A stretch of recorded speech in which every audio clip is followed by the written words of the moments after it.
Mwenyezi Mungu wa milele, tunakuja mbele yako hii siku ya leo. Tunakushukuru kwa kutujalia kuweza kupatana hapa siku ya leo. Nakushukuru kwa sababu ya neno lako. Nakushukuru Mungu Baba kwa sababu ya lengo lako katika ulimwengu. Nakushukuru kwa sababu ya lengo lako katika kutuokoa, kutukatakasa kwa utukufu wa jina lako, Mungu wangu. Naomba Mungu Baba katika kuhubiri mahubiri haya kwamba utanipa kinywa cha kuzungumza neno lako, na kwamba utawapa watakaosikia sikio la kulipokea na roho la kulipokea kikamilifu na kutii, Mungu Baba, kwa utukufu wa jina lako. Naomba haya yote katika jina takatifu la Yesu Kristo aliye Bwana na mkombozi wetu. Amen. Zaburi 15 inasoma hivi: Bwana, ni nani awezaye kukaa katika hekalu lako? Nani awezaye kuishi katika mlima wako mtakatifu? Ni yule aendaye pasipo mawaa, atendaye yaliyo haki, asemaye kweli toka moyoni mwake, na hana masingizio ulimini mwake, asiyemtenda jirani yake vibaya, na asiyemsingizia mwenzake, ambaye humdharau mtu mbaya, lakini huwaheshimu wale wamwogopao Bwana, yule atunzaye kiapo chake hata kama anaumia, yeye akopeshaye fedha yake bila riba, na hapokei rushwa dhidi ya mtu asiye na hatia. Mtu afanyaye haya kamwe hatatikisika. Aliyeandika hii zaburi, tunaona hapo imeandikwa Zaburi ya Daudi, na mwandishi wa hii Biblia, translator wa hii Biblia, ameipea kichwa cha kitu Mungu anachotaka. Swali linaulizwa hapo katika mstari wa kwanza: Bwana, ni nani awezaye kukaa katika hekalu lako? Yaani, ni nani awezaye kukaa pamoja nawe katika nyumba yako? Nani awezaye kukaa na wewe katika nyumba yako, Bwana? Nani awezaye kuishi katika mlima wako mtakatifu? Alafu anaenda kutuelezea hapo chini ni nani huyo. I will ask the cameraman to take a pause. Tufanye kama last week. Turudi kwenye mahubiri basi sasa. Tutaendelea discussion wakati wa discipleship. Nafurahi kwamba nimeona watu wanakuja hata na maswali. Kuna yule ambaye ameniuliza hapa, kwani si watu tunafunzana kupenda adui zetu? Mbona hapa naona Daudi anasema chukia huyu, penda huyu. Sio? Nice. Lakini kuna mambo mengi hapo sana ya kuzungumziwa, sio? Lengo langu siku ya leo ni kufunua kusudi la Mungu. Kufunua kusudi la Mungu katika kuokoa wanadamu. Lengo langu ni gani? Kufunua kusudi la Mungu katika kufanya nini? Kukuokoa wewe. Kusudi kubwa kabisa tumeliongelea mara mingi kwamba ni utukufu wa jina lake. Lakini nataka tuone pia hili kusudi linajionyesha aje katika maisha yetu. Wakristo tumefanya hapa, kulikuwa na siku fulani tulifanya mahubiri tukipitia kitabu cha Yohana, 1 John.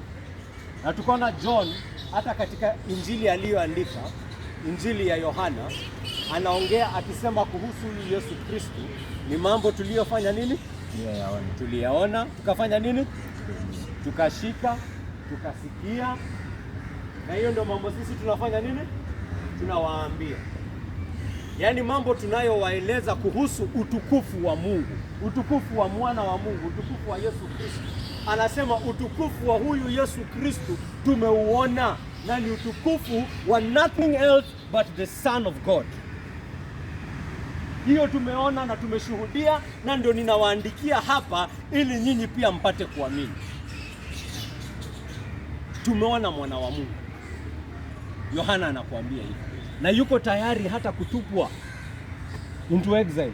Ametupwa pale katika kisiwa kwa sababu ya Injili, lakini wako tayari kuteseka kwa sababu ya Injili. Injili ni ushahidi.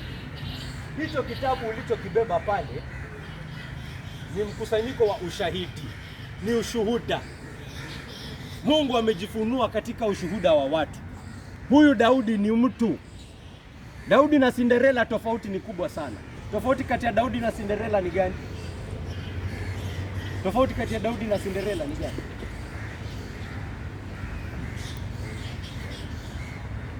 Tofauti kati ya Daudi na Cinderella ni gani? Hapo Daudi ilikuwa ni matukio halisi ya historia ambayo yamenakiliwa. Daudi ni kitu kilifanyika. Cinderella ni nini? Ni story. Cinderella ni story. Huyu Daudi ni mtu alikuwa. Maisha ya Ukristo, hiyo Biblia ni ushuhuda wa watu. Kwa hivyo hawa watu wanakuambia waliona bahari ikifunguka, si movie, si Avengers. Si Avengers. Kuna watu walifanya nini? Waliona bahari ikifanya nini? Ikifunguka, na wakafanya nini? Wakafanya nini? Wakavuka. Na walipovuka, waliokuwa wanawakimbiza wakajaribu wao kupita pia, wakasema bahari imefunguka leo. Ikafanya nini? Ikawameza. Si Avengers hiyo. Si Jet Li kwa movie. Unaona ati ameruka hivi, risasi imekuja akafanya risasi mtu anamshuti hivi hapo ana. Hiyo ilifanyika hiyo. Hizo ni abuduasi, si ndio? Ukristo ni ushuhuda wa kweli. Makristo sisi ni mashahidi wa kweli, na Mkristo wa kweli ni shahidi wa kazi ya wokovu. Anatambua kwamba kuna kitu ambacho Mungu anafanya katika ulimwengu, na hiyo ndio Injili. Injili ni habari njema ya kazi ambayo Mungu anafanya katika ulimwengu. Anaifanya, ni kuna kitu Mungu anafanya na kuna kitu amefanya. Si tuna maana tunasema kwa maana jinsi hii Mungu aliupenda ulimwengu hata akafanya nini? Hata akafanya nini Adam? Akamtoa mwana wake wa pekee. Hilo ni jambo lilifanyika. Hilo ni tukio la kihistoria. Mungu aliupenda ulimwengu hadi akafanya hivyo. Alipanga kufanya hivyo na akahakikisha imefanyika. Amen. Amen. Kuna kitu Mungu alikuwa anafanya katika kumtuma mwana wake wa pekee. Na hilo lengo alilotimiza katika kumsulubisha mwanawe linaendelea hadi siku ya leo. Linaendelea hadi siku ya leo katika watu kuitwa kuja kwake Yesu Kristo. Si tumekuja hapa asubuhi tumeona kazi inaendelea. Unaona venye kazi inaendelea. Yesu yatangazwa kote kote ulimwenguni ili afanye nini? Ashike watu. Huu ulimwengu hautabaki hivi milele na milele. Kuna kuja ulimwengu mpya na ilishatimizwa katika msalaba wa Yesu Kristo. Kuna kazi inaendelea. Kuna kazi inaendelea. Hii kazi haisimami. Hata wakati hauioni, unakumbuka Mungu amemtuma mwana wake wa pekee hadi akakufa. Kama hiyo ishafanyika, hii kazi lazima itafanya nini? Hii kazi lazima itaisha. Mkristo ni shahidi wa hii kazi. Mtu akwange Mkristo kwa madrasa. Unajua ati tunaenda madrasa tunawaambia sema hivi la hasa. Wewe si Mkristo. Mkristo amekuja kuonja nini? Utamu wa wokovu. Amekuja kuonja kazi ya Roho Mtakatifu katika moyo wake. Amepata kuonja kuoshwa kwa dhambi zake. Amepata kuonjwa kuongozwa na Roho Mtakatifu. Amepata kuona nuru. Anaona kitu Mungu anafanya katika ulimwengu. Sasa yeye ni shahidi. Sasa yeye yuko tayari. Unaona ndugu yangu pale anakaa, watu wengine wanaweza muangalia waseme ati jamaa amerukwa na akili. Lakini ameona kitu Mungu anafanya hadi hata maneno imtoshi. Anashindwa atasema aje watu waone. Kujeni kwa Yesu bana.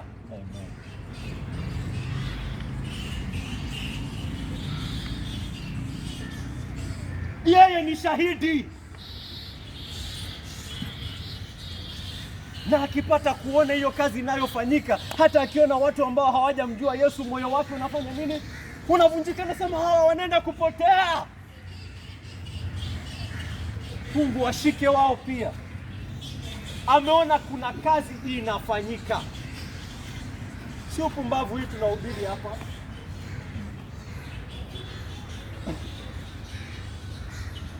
Na kusudi la Mungu, tunaona Mungu anajishindia watu. Anajishindia watu katika ulimwengu unaopotea. Sema hivyo tena. Mungu anajishindia watu katika ulimwengu unaopotea. Mungu anajishindia watu katika ulimwengu unaofanya nini? Unaopotea. Mungu anajishindia watu katika ulimwengu unaoangamia. Hiyo ndio kitu unaona. Ulimwengu unaangamia na Mungu anafanya nini? Ananyaka watu, anawaleta kwake, na hiyo kazi inaendelea hadi siku ya leo, hadi ile siku ambao huu ulimwengu wenyewe utaangamia na mwingine mpya uinuke. A new heaven and a new earth. Ulimwengu uzaliwe upya. Hiyo ndio kazi inafanyika saa hii, hata tunapoongea, hata wakati tunapotangaza hii Injili. Hiyo ndio kazi inafanyika. Fungua Tito.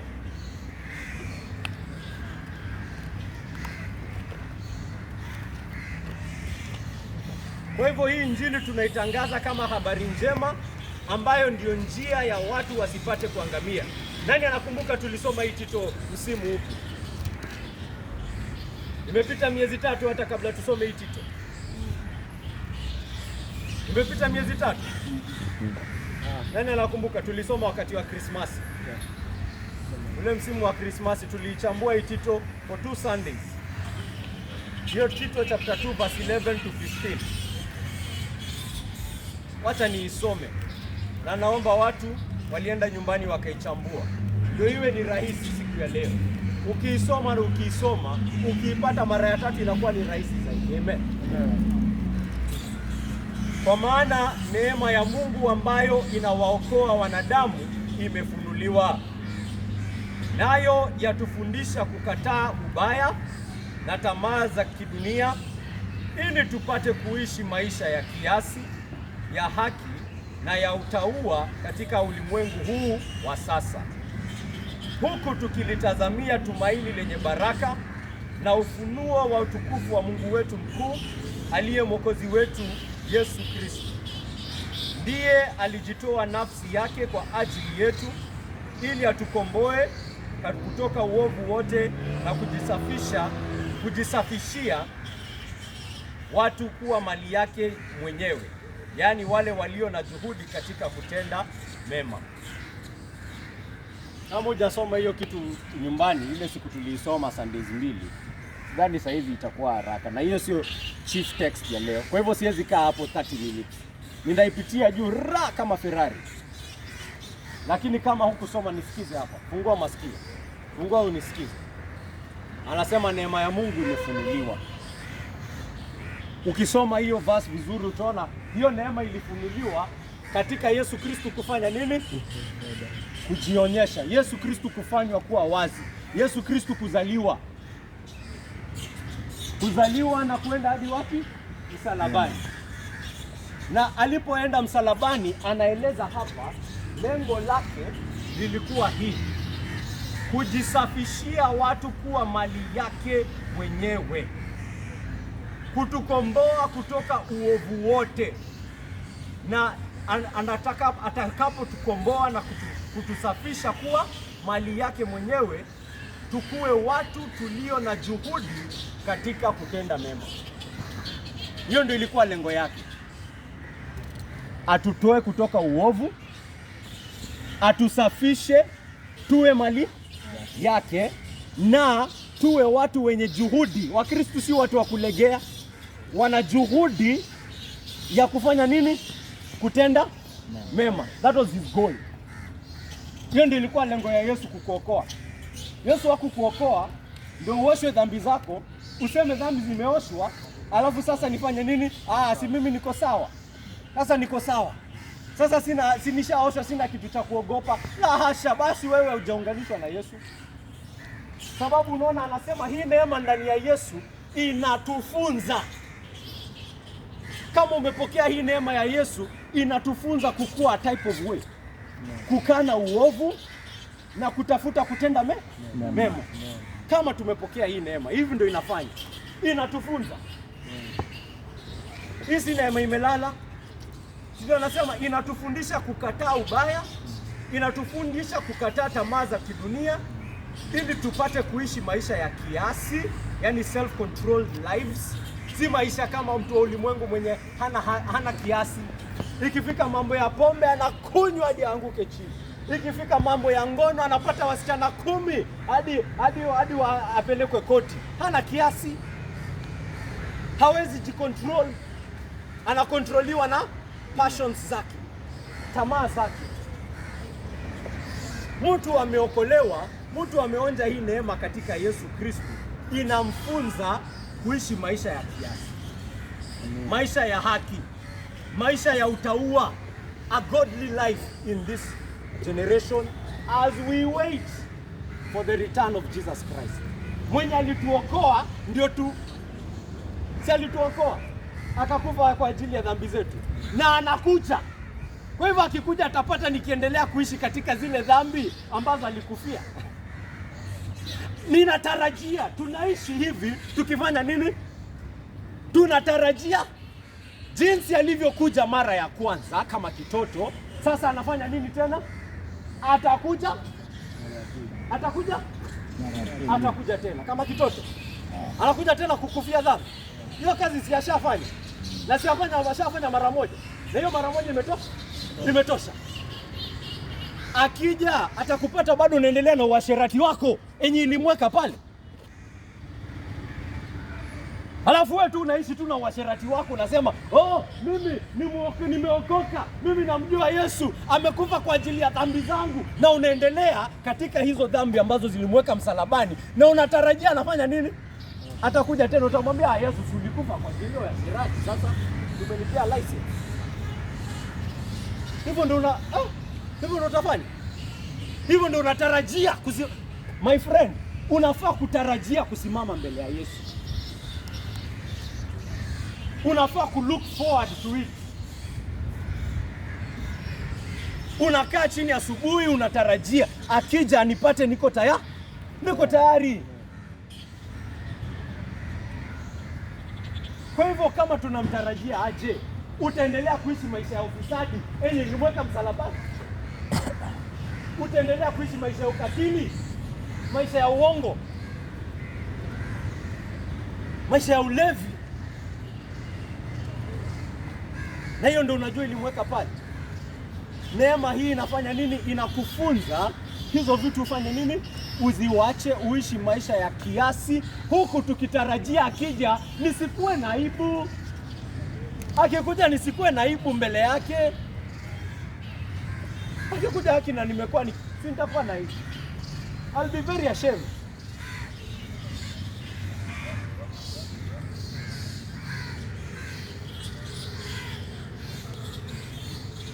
Ndugu yangu, umeona lengo lake amesema ni akikutoa uovu wote, akusafishe uovu wote, akufanye mtu mwenye juhudi, yani a hard working man, eager, ready for every good work. Ukisikia tunaenda kuhubiri, hiyo ndio niko. Tunaenda hospitali, hiyo ndio niko. Makazi mazuri ya kuokoa ulimwengu. Ulimwengu unapotea. Hii injili ndio chombo cha Mungu kuleta watu, kuwaokoa kutoka ulimwengu nao angamia. Ni involve katika vitu za kuokoa watu. Yesu Kristo akija niwe tayari niseme, Yesu Kristo uliniokoa na nikakuomba na nikajitolea kwako ili unitumie kama chombo chako kutimiza lengo lako la kuokoa watu kutoka hii ulimwengu, kujishindia watu katika ulimwengu, kunyaka watu wanaopotea katika ulimwengu. Nimejitolea Yesu Kristo. Nikisimama mbele yake sitakuwa na aibu. That is a Christian faith. Ama afikiri Mkristo ni mwenye anakuja kanisa na kutoa sadaka. Kristo ameonja hii neema, imemgeuza. Sasa ana juhudi. Kitambo alikuwa na juhudi ya kukimbia klabu, ya kupanga venye watalewa sana. Alikuwa na juhudi, si ati hakuwa na juhudi kitambo, lakini sasa pia ana juhudi, lakini juhudi zake ni mpya. Macho yake yamefanya nini? Yamefunguka, yamefunuliwa na hii neema.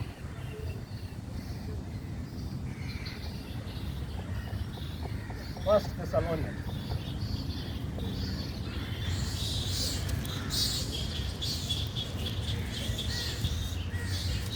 Wathesalonike, barua ya kwanza ya Paulo kwa Wathesalonike.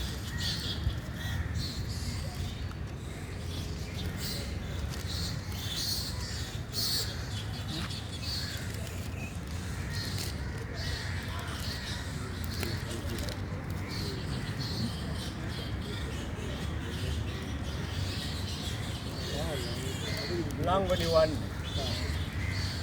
Watu hawajui barua za Paulo. New Testament. Paulo anaandika hivi kwa Wathesalonike: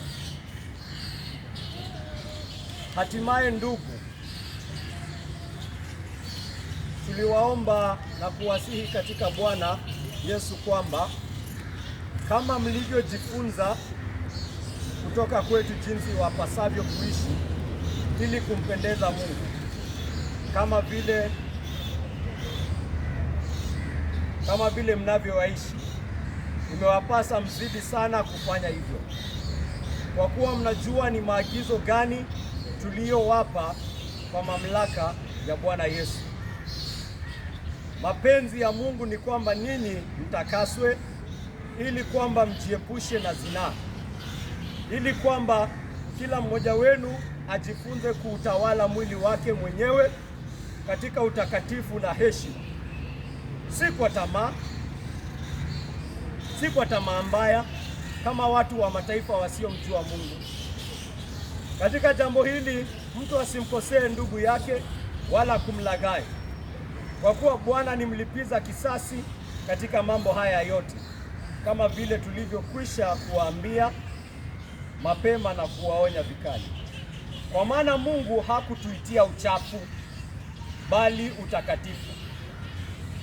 Kwa hiyo mtu yoyote anayekataa mafundisho haya hamkatai mwanadamu, bali anamkataa Mungu anayewapa nyinyi Roho wake Mtakatifu. Anaanza kwanza kuwahimiza hawa Wathesalonike. Unaona, hii sasa pia ni funzo kwenu wa Kristo. Unaona venye Paulo anaambia Wathesalonike, venye tulikuwa kati yenu tuliwafunza jinsi ya kuishi, jinsi mnavyojua, na mmechukua example kutoka kwetu. Kwa hivyo venye mmekuwa mkichukua example kutoka kwetu, tunawaambia mfanye nini? Muendelee hivyo. Hiyo ni kukwambia wewe Mkristo uko na example ya kushow to others, si ndio? Ndio unamwambia, unaona venye mimi ninatembea, ni Roho Mtakatifu amenifikisha hapa. Kwa hivyo Mkristo mwenye bado anaishi katika dhambi zake, hivyo ndio anaambia Wakristo wenzake, unaona venye mimi ninaendelea, hata wewe unafaa kuendelea hivyo. Hilo ndio kitu Yesu anatufunza, hiyo ndio kitu neno linatufunza. La hasha, your life is held out. Tumeambiwa wewe ni nuru, you are a light to the world. Kwa sababu nuru ya Yesu iko ndani yako. Sasa sisi tumekuwa mwangaza kwa ulimwengu. Ulimwengu unaishi katika giza, Wakristo ndio nuru. Kwa hivyo sasa Wakristo na hii nuru yote wamepokea katika Yesu Kristo, wanaishi kama ulimwengu. My friend, unaona kitu mnafanya? Unaharibu sifa hii, unaonyesha watu wa ulimwengu hata hakuna nguvu hapa. Unaonyesha kwamba hii mambo ya Yesu Kristo ni kama tu mambo ya abunuwasi. Sasa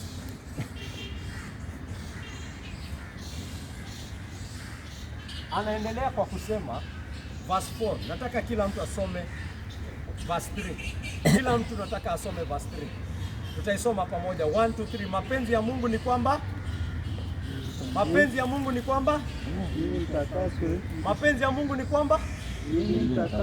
ninyi mtakaswe, ili kwamba mjiepushe na zinaa. Verse 4, ili kwamba kila mmoja wenu ajifunze kutawala mwili wake mwenyewe katika utakatifu na heshima. Hiyo ndio mapenzi ya Mungu. That's what God wants. Mtakaswe, yani you be sanctified, muwekwe kando, mufanye uwe watakatifu. You are separated from the world. This is the will of God for you, that you be sanctified. This is the will of God, your sanctification. Ndio maana akikuokoa kutoka ulimwengu, hakuokoi ndio uendelee kuishi venye ulikuwa unaishi. Anakuokoa ili utakaswe. Yaani umetengwa. Kutakaswa maana moja ni kutengwa, kuwekwa kando. Yaani jinsi ambavyo Mkristo anaishi inaonekana waziwazi, kuna jambo linaendelea ndani ya huyu ambalo haliko kwa watu wengine. Liko pekee katika huyu. Ulimwengu unaona njia ya haki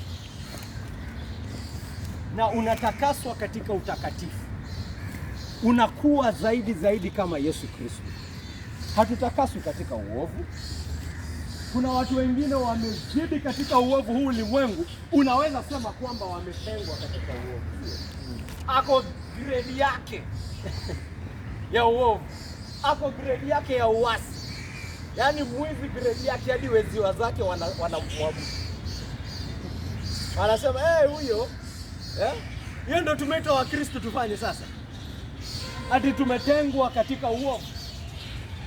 My friend, wewe ni Mkristo wa wapi? Mkristo ameitwa atengwe katika nini? Utakatifu. Ako na level fulani ya utakatifu ambayo kama yeye si Mkristo haiwezi fikika. Ambayo kama yeye hamjui Yesu Kristo haiwezi fikika.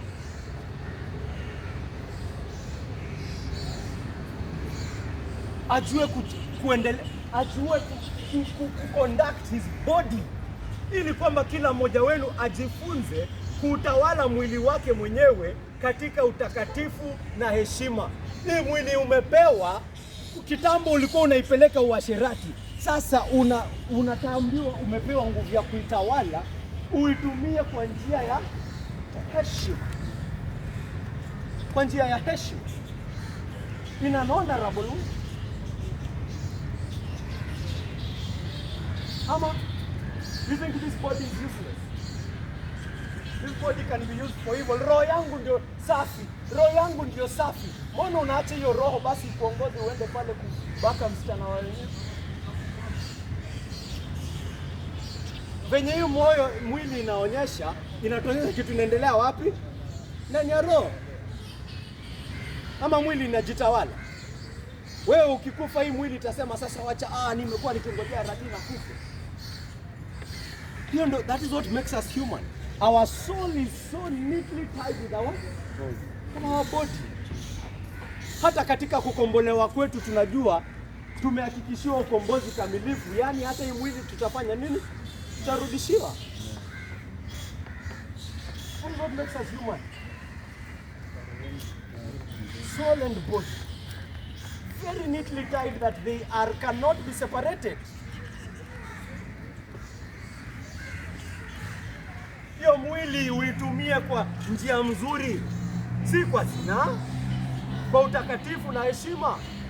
Verse 5, si kwa tamaa mbaya kama watu wa mataifa wasiomjua Mungu. In short anakuambia ile sababu watu wanaishi hivyo, hata aseme anaendanga church, hata aseme anamwabudu, hata aseme anasali, ile sababu anafanya hivyo ni kwa sababu gani? Kwa sababu gani? Kwa sababu gani Paulo anakuambia hapa kwa nini watu wanaishi hivyo na mili yao haina watawala na hata iwasumbui? Ni kwa sababu hawamjui Mungu. That is why they do that. Kwa hivyo anakuambia wewe umemjua Mungu. Kwa hivyo usiishi kama wale ambao hawajamjua Mungu. Kwa hivyo hata wewe Mkristo nakwambia hii pia inasimama kama onyo kwako. Kama unaendelea kuishi hivyo, si hata Yohana alikwambia, ukiendelea kuishi hivyo na unasema unamjua Mungu, wewe ni Yohana anasema wewe ni nini? Wewe ni muongo. anakuambia wewe ni mwongo. Unasema namjua Mungu na unaendelea kuishi hivyo. Huyo ni Mungu mgani? Hiyo inasimama kama onyo kwako. Inakuonyesha bado hujamjua Mungu, bado kuna hasira juu ya kichwa chako na unahitaji hii neema. Na wewe kama umepokea hii neema, unaambiwa aje? Basi umepokea hii neema. Yesu Kristo anakuita. Usiishi kama wale ambao hawajamjua huyu Yesu. Wewe si ukweli unajua Mungu amekuokoa ni hii mwili utumie venye unataka.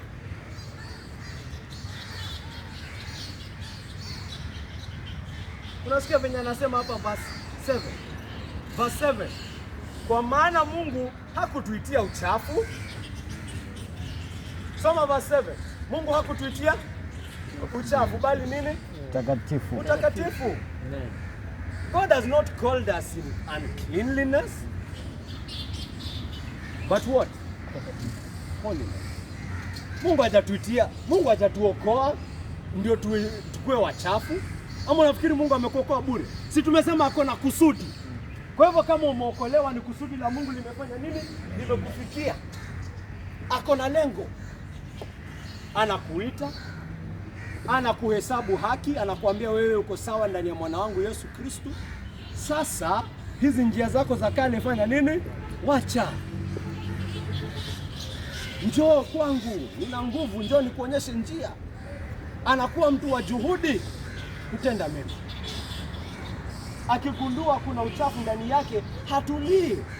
Anapigana kufanya nini? Kuiondoa. Huyo ndio Mkristo.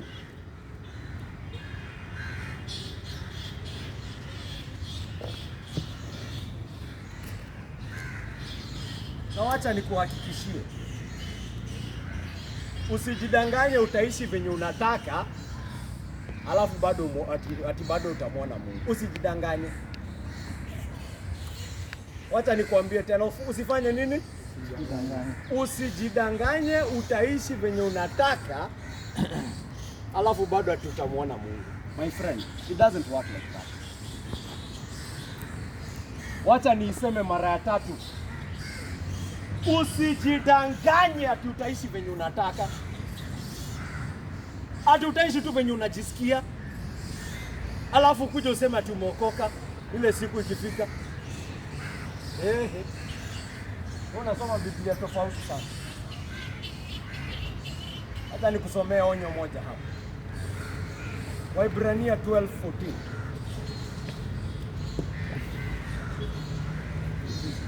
Waebrania 12:14 inasema hivi. Tafuteni kwa bidii kuwa na amani na watu wote, na huo utakatifu ambao bila kuwa nao hakuna mtu atakayemwona Mungu. Acha nikusomee tena.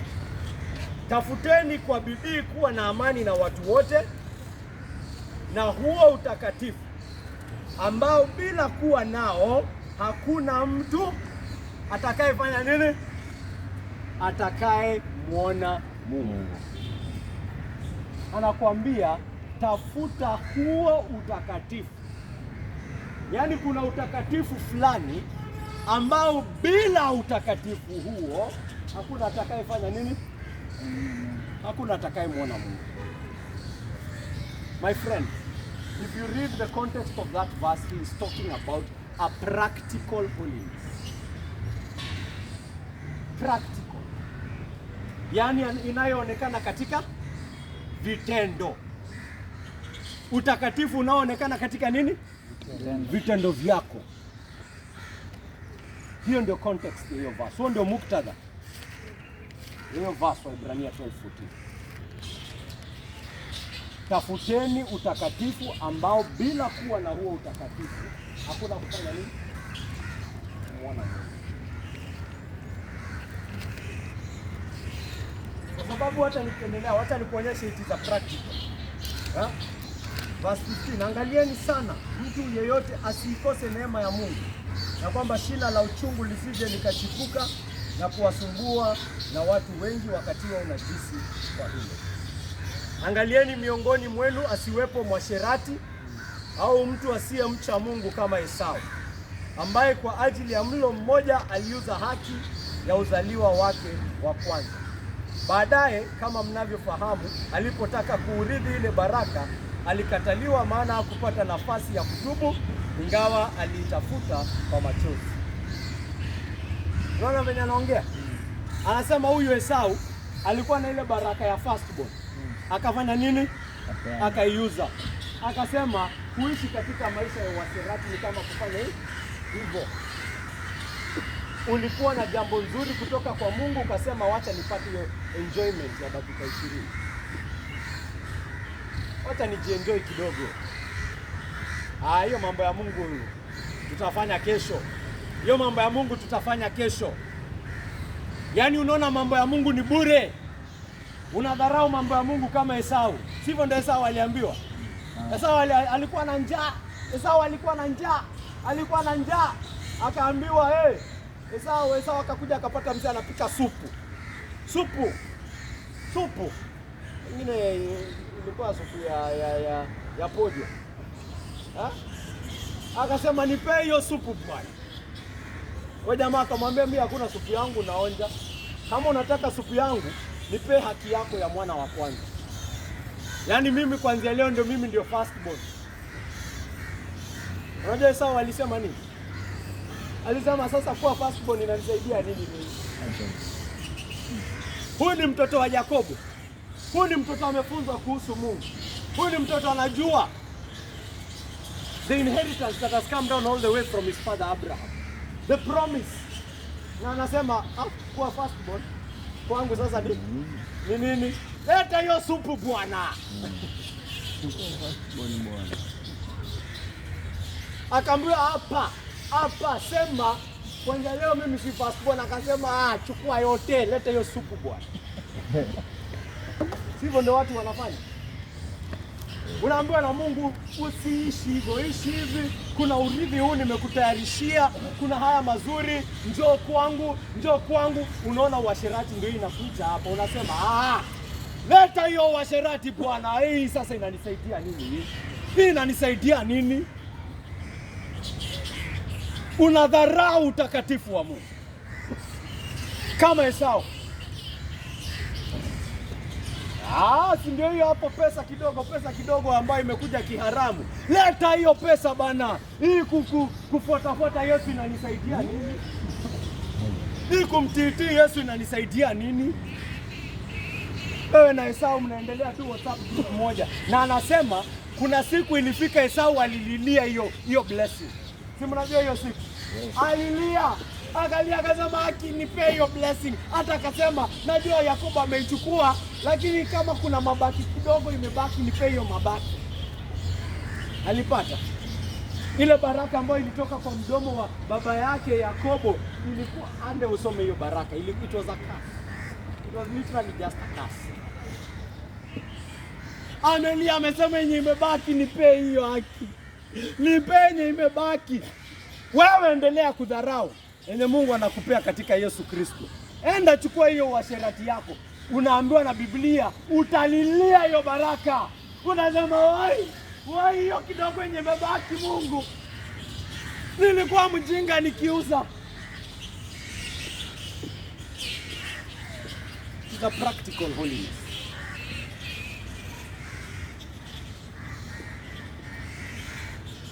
Na bila utakatifu huo hakuna atakayefanya nini? Atakayemwona Mungu. Wewe ishi venye unataka alafu endelee kujidanganya tutafika mbinguni. Continue. Biblia inakuambia kuna utakatifu fulani ambao kama hauna sahau.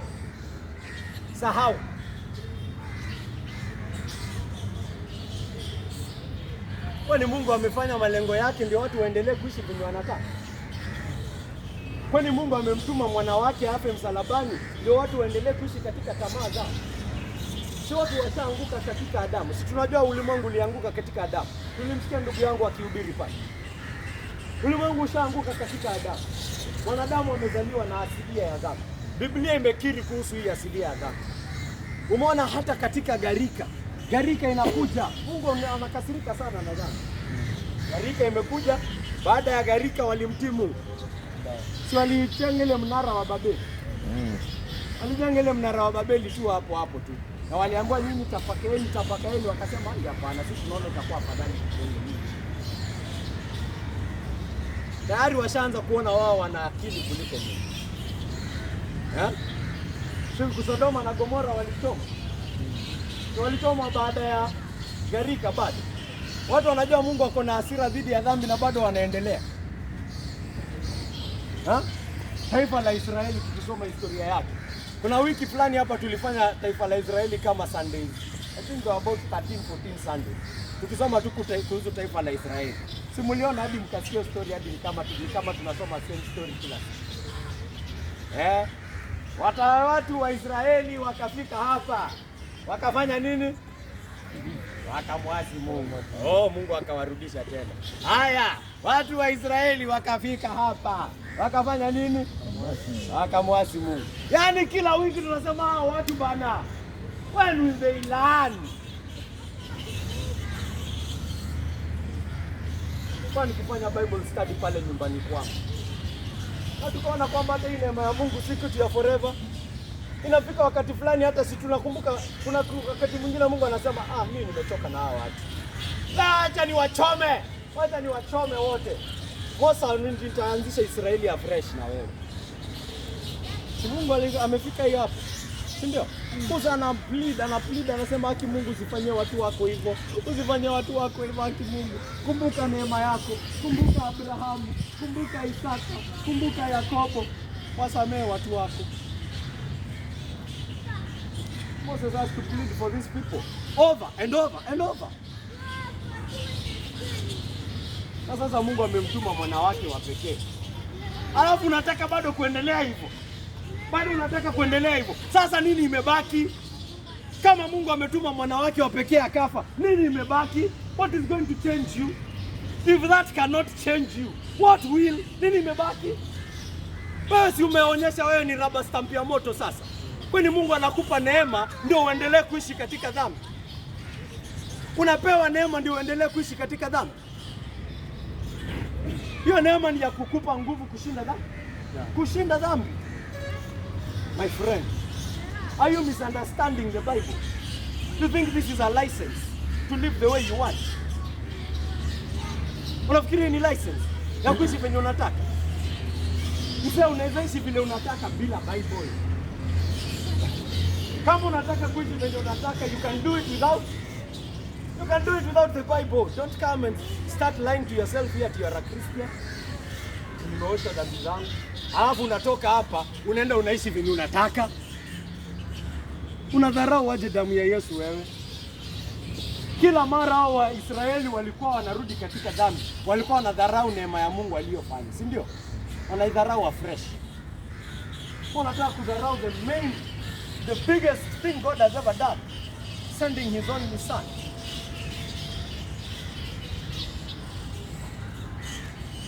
Watu wamekuwa wakiongozwa na tamaa zao. Sasa Mungu ametoa mwana wake wa pekee ili wewe upate nguvu dhidi ya tamaa zao. Amen. Kama mnaona kusudi la Mungu katika kuokoa yeyote. Umesikia Mungu alisema hili ndio mapenzi yangu, kutakaswa. Yeyote ambaye ni Mkristo anajua hii si kazi rahisi. Yeyote ambaye ameonja hii neema ya Mungu anajua si kazi rahisi. Sisi tunaamka asubuhi alafu inaishi. Hati nimekuwa nikipigana na uzinzi maisha yangu yote. Sababu nimemjua Yesu leo, hiyo tamaa inafanya nini? Naenda inakwanga hivyo. La. Maisha ya Ukristo ni maisha yake. Na tutaendelea kuhusu hii topic in Sundays to come. Maisha ya Ukristo ni maisha ya nini? Ya vita. Sawa. Lakini nataka niwahakikishie jambo moja. Ya kwamba haupigani peke yako. Biblia inatufunza waziwazi. Haupigani hata kwa nguvu zako.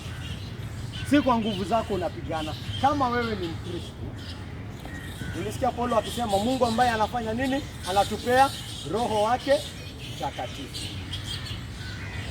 Kama wewe ni Mkristo, kama umehesabiwa haki ndani ya Yesu Kristo, then you have the Spirit of God. Na Paulo anafunza hata hizi dhambi tunaziua kwa uwezo wa Roho Mtakatifu wa Mungu. Yule Roho ambaye Paulo anakufunza alimfufua Yesu kutoka wafu, ndiye ambaye anaishi ndani yetu. Huyu Roho ameshinda kifo. Kwa hivyo kama ameshinda kifo, basi kuwa na uhakika atashinda watoto wa kifo. Hiyo uasherati, hizo vitu zako zote, hao ni watoto wa nani? Hao ni watoto wa kifo.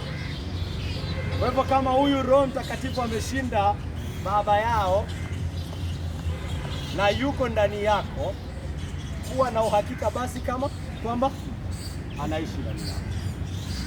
Usishtuliwe na tamaa zako zozote. Mkristo unaweza pata uko na tamaa zingine mbaya zaidi, hadi unasema gai, nitaokolewa kivipi? Utakatifu huu nitaupata kivipi? Kumbuka kuna yule ambaye amezishinda.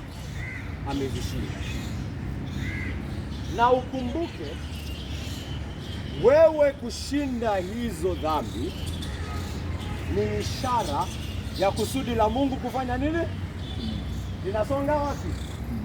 Kusudi la Mungu linasonga wapi? Mbele. Hili kusudi la Mungu ambalo linaenda kuleta ulimwengu mpya. It appears in small things like you growing in holiness is evidence that the purpose of God in the world is being what? Is being what? Fulfilled. Is advancing. God is working. Ushai acha kuwa mchoyo, ukafikiria ukakujua you are bringing about the second coming. By wewe kuacha kuwa mchoyo, unaleta nini? Second coming close. Kwa sababu hiyo ndio kusudi la Mungu linafanya nini? Linasonga mbele. Linasonga mbele. Kuna mimi nakwambia utakatifu has a strong power in the world. This is why the devil fights so much. The devil fights Christians growing in holiness very much. Why? It does so much damage to his kingdom. Imesemekana sasa kwa Biblia saizi hii ulimwengu inatawaliwa na nani? Na shetani. Tunamshinda aje? Si ni Mungu anamshinda? Na hii kusudi yake. Na anaiendeleza. Anaiendeleza katika mioyo ya watu wake, si ndio? Na anaiendeleza kivipi? That is one way. Wao kukua katika utakatifu. You just growing in holiness. I am telling you, a Christian akistep tu kwa neighborhood, imejaa wachawi, imejaa waongo, imejaa nini, that neighborhood just starts to do what? To change. By the simple fact that a Christian lives there. Just that. Hata hajaanza kuhubiri, yeye ako pale tu, kazi yake ni kusaidia watoto wadogo, anasaidia wanyonge. Yaani anakuwa tu Mkristo, and the work of the devil is just doing what? Crumbling. I'm telling you, holiness is a powerful thing. Utakatifu ni kitu powerful sana. My friend, unataka kutumika katika purpose, sababu shetani pia kuna kusudi yake, ndio? Kutuweka hapo chini. Ndio? Na anajua ashashindwa, anataka muende pamoja na yeye. Anajua wakati wake ni mfupi. Wewe unataka kutumika na nani? Usijidanganya tu wewe unaishi kivyako. Unatumika na katika kusudi la mtu. Kusudi la shetani ama kusudi la Mungu. You are being used somewhere. In every decision you do, in everything you do. Uko katika purpose ya mtu fulani. My friend, nakwambia wewe kukua in holiness. Let wewe ukijikagua na unagundua, oh my goodness, I never used to be kind like this. Unajua kusudi ya Mungu inafanya nini? Inaendelea. Hivyo ndio Paulo si anatufunza. Anakuambia work out your own salvation because it is God who works in you. Endeleza wokovu wako kwa sababu nani anafanya hivyo? Ni Mungu ndiye anakufanya hata utake kuendeleza wokovu wako. Kwa hivyo unapopata tamaa ya kushinda dhambi yako, nani anafanya kazi?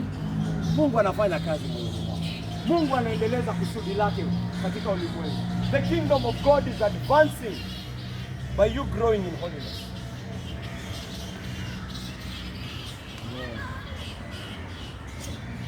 Kama nataka nikwambie, soma hiyo Mathayo 12:28. Hata nikusomee.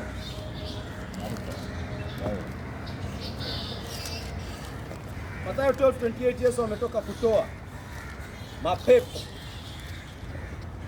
Ametoka kutoa mapepo. Kuna mabishano kidogo, lakini akiwajibu, this is one of the things he said. Anasema hivi, walikuwa wanasema ati ametoa mapepo kwa nguvu za mapepo. Anawaambia kitu kama hiyo haiwezekani. Anasema hapa verse 28, lakini kama mimi ninatoa pepo wachafu kwa Roho wa Mungu, basi ufalme wa Mungu umekuja juu yenu. Very simple. You see the logic? It is not possible ninaweza kuwa natoa mapepo kwa nguvu za mapepo. Lakini wacha niwaambie, kama ni Roho wa Mungu ametoa hayo mapepo, the kingdom of God is upon you. My friend, wacha nikwambie leo, kama kwa Roho wa Mungu umeshinda uasherati wako hata kwa hatua moja, wacha nikuhakikishie the kingdom of God is upon you. Amen. Kama umeshinda tamaa yako ya ulaghai, ya uongo, hata kwa hatua moja ama mbili, kwa Roho Mtakatifu, kwa nguvu za Roho Mtakatifu, wacha nikuhakikishie ufalme wa Mungu is upon you. The Spirit is the one who does these things. Yeye ndio anaangusha miamba. Yeye ndio anasongesha hii kusudi mbele, na nakuhakikishia kama anaonekana katika pendo huru, let me assure you, pendo huru is one of the instruments of God to bring the kingdom. Amen. It is happening. Hata ikuwe ni kitu aje kadonyelee hivi, so long as imefanyika kwa nguvu za nani? Za Roho Mtakatifu. Then the kingdom of God is upon you, my brothers. I assure you. Kwa hivyo siwahi fikiri wewe kutoa hata hiyo 10 bob. Umesikia mtu huruma pale, ukamtoa hiyo 10 bob. Unashangaa kitambo sikuanga hivyo. Ufikiri ati umefanya kitu bure. Hakuna mtu amekuona. My friend, go home that day. Nenda nyumbani ukafanya nini? Ukamtukuza Mungu kwamba anafanya kazi ndani ya moyo wako. Umtukuze ya kwamba leo ameendeleza kingdom yake. Tuseme, oh my goodness God, I thank you for your salvation. I thank you that you're holding me fast. I thank you that you're leading me in the right way, Heavenly Father. Shukuru Mungu kwa hiyo.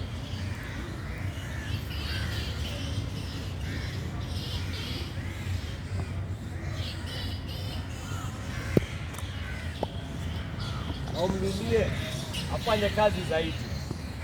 Ambie wewe uwezi. Ambie wewe Mungu, ni wewe umenifikisha hapa siku ya leo. Ni wewe umenibeba. Na ni wewe utanifikisha. Sijui kama kuna mtu amegundua, tumechambua na hiyo Zaburi 15 hata sijaisoma.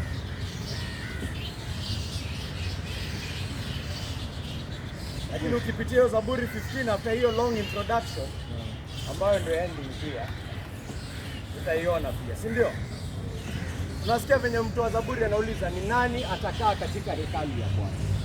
Who? My brothers, who? Ni mtu anaishi venye anataka? Ni mtu mwenye anaishi venye anataka? Ni mtu mwenye anaishi venye anataka? Mwizi, muongo, mlaghai, mchafu, huyo ndio atakaa na Bwana katika hekalu yake? Hakuna kitu kama hiyo. Huyu anatueleza venye itafanyika, aendaye pasipo mawa, yani aendaye bila any blame. Mkristo anajaribu kuishi katika njia ambayo hakuna hukumu juu yake, a rightful. Anaishi kwa njia inayofaa. Huyo ndio atasimama na Bwana.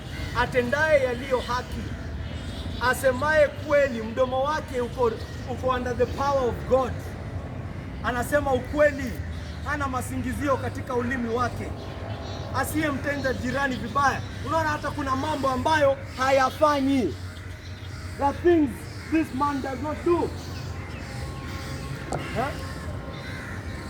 Hamdharau mtu asiyetenda jirani yake vibaya, asiyemsingizia mwenzake.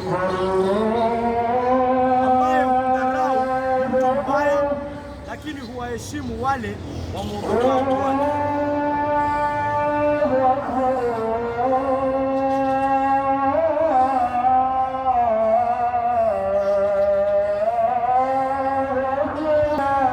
Tukielewa katika context ya Biblia, this is a man, let me put it simple, mwenye hapendi hiyo company, hapendi kujihusisha na watu that anaishana, anaidharau, anaisongesha mbali.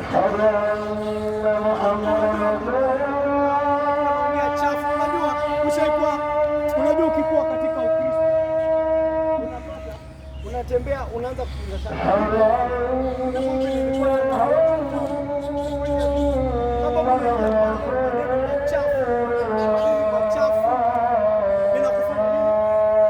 inakukwaza moyo. Unaenda unakaa chini, watu kitabu kinaongea mambo ya upumbavu, mambo ya ushenzi, mambo ya uovu. Sasa ukikaa miongoni mwao hauwezi fanya nini? Watu wanapanga sijui kufanya nini, watu wanatukuza ulevi, watu wanatukuza uongo, watu wanatukuza ufisadi, alafu umekaa tu hapo pamoja nao. Mkristo anaweza kuwa na amani katika such company.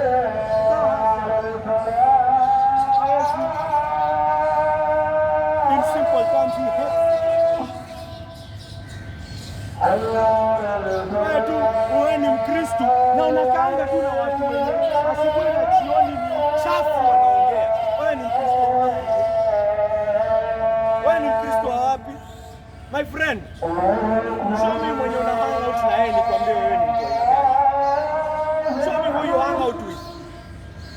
Nionyeshe vitu mnaongeanga. Nionyeshe vitu mnafanyanga, nikwambie kama wewe ni Mkristo. Mtu umekaa asubuhi Monday hadi Sunday, haujawahi kanyaga kanisa, haujawahi ongea na mtu Mkristo, hamjawahi kaa chana mkaongea kuhusu Mungu, hamjawahi kaa chini mkaanza kuongea kuhusu kusudi la Mungu kukuokoa. Mnaongea tu venye mtafanya uasherati, venye mtaibia watu, venye mtanunua pombe, venye yaani mambo tu ya kuchukiza. Alafu unakuja hapo unaanza kuniambia wewe ni Mkristo. Wewe ni Mkristo wapi? Kazi kusengenya Monday hadi Sunday, unakuwa Mkristo Sunday. Alafu unakuja unaniambia wewe ni Mkristo. Ati Mungu amekuokoa na sasa uko at home. Mwingine anakuja anasema nina evangelize pale. Is that what you're doing? Umekaa hapo chini umeambia mmoja wao watu kuhusu Yesu. Ushaiwaambia watu hapana, hapana. Leo mmeongezwa vitu nyingi sana na ninapata zinanikwaza moyoni. Ningependa mnipe fursa leo niwasomee kitabu cha Yohana. Ushaifanya hivyo? Ama unakaanga hapo chini wao ndio wanakugeuza? Hapo uko nyumbani tu. You're just at home there. My friend, are you a Christian? Wewe ni Christian wapi? Is that a Christian? Bible study kwako ni wastage of time. Watu wanafanya nini huko? Niko na mambo bora. Mnaenda mnakaa chini, kazi yenu ni kukunywa pombe pale. Hiyo ndio kitu mnaona the way to spend your time. Muongee sijui kuhusu nini. Hiyo mambo mnaongea hata muwezi sema hapa nje kwa sababu unajua ni mambo ya hivi. Alafu unakuja hapo na nataka kutuambia Sunday ati umeoshwa na damu ya Yesu.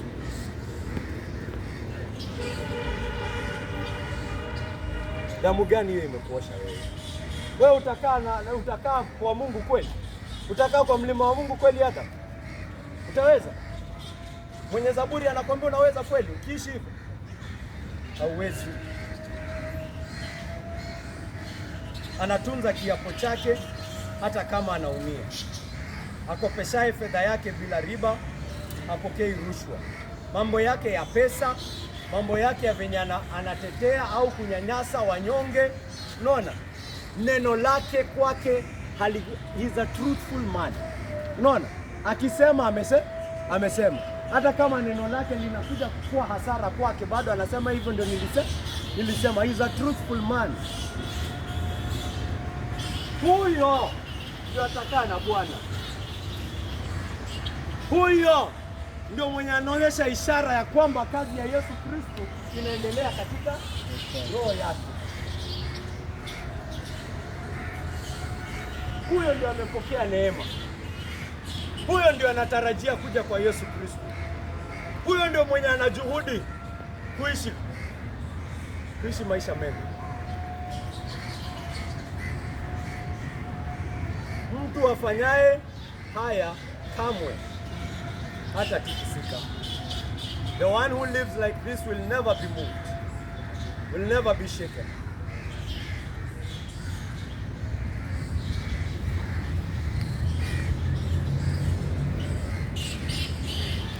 Tutafunga mahubiri na hilo 1 Corinthians chapter 6.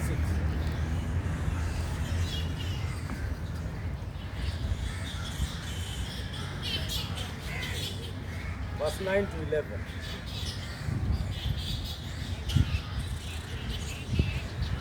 Nakwambia hivi. Je, sikiliza, Paulo anaiweka kama swali. Hamjui kwamba wasio haki hawataurithi ufalme wa Mungu? Hamjui hiyo? Yaani anauliza kwa njia ambayo anafikiria this should be obvious. This should be obvious. Hamjui? Je, haujui Ruto ndio rais wa Kenya? Tunayo hiyo kitu basic hiyo. My friend. Je, haujui hapo ni 10 bob?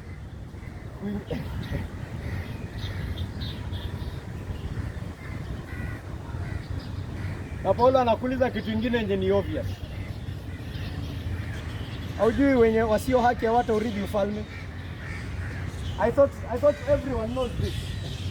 I thought every Christian knows this. Ama mlidanganyika mnaweza ishi maisha ya upumbavu na bado mrithi ufalme? Msidanganyike. The unrighteous will not inherit the kingdom. Do not be deceived. Anakuambia msidanganyike. Wacha niseme tena, hebu kila mtu aseme na mimi, msidanganyike. Msidanganyike. Msidanganyike. Msidanganyike. Sema tena kwa sauti mara ya mwisho. Msidanganyike. My friend, usidanganyike. Wasio haki hawataurithi ufalme wa Mungu. Usidanganyike. Usidanganywe number 1 kabisa na roho yako. Roho yako ni mwongo. Roho yako ako na sababu nyingi sana anajiambianga. Venye anaweza ishi venye anataka, aishi maisha ya sira haki na bado arithi ufalme. Don't be deceived even by yourself. Usijidanganye. Acha kuambia Paulo. Usidanganyike. Waasherati, waabudu sanamu, wazinzi, wahanithi, walawiti, wezi, wenye tamaa mbaya, walevi, wanaodhihaki, wanyang'anyi hawataurithi ufalme wa Mungu. Do not be deceived. Musidanganyike. My friend, hata wewe kama Mkristo, nakwambia leo, usidanganyike.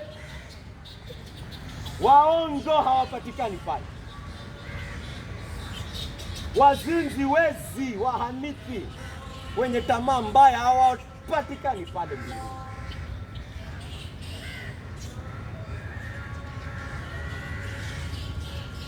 Hawapatikani. Mungu hajaokoa watu ndio watu waendelee kuishi.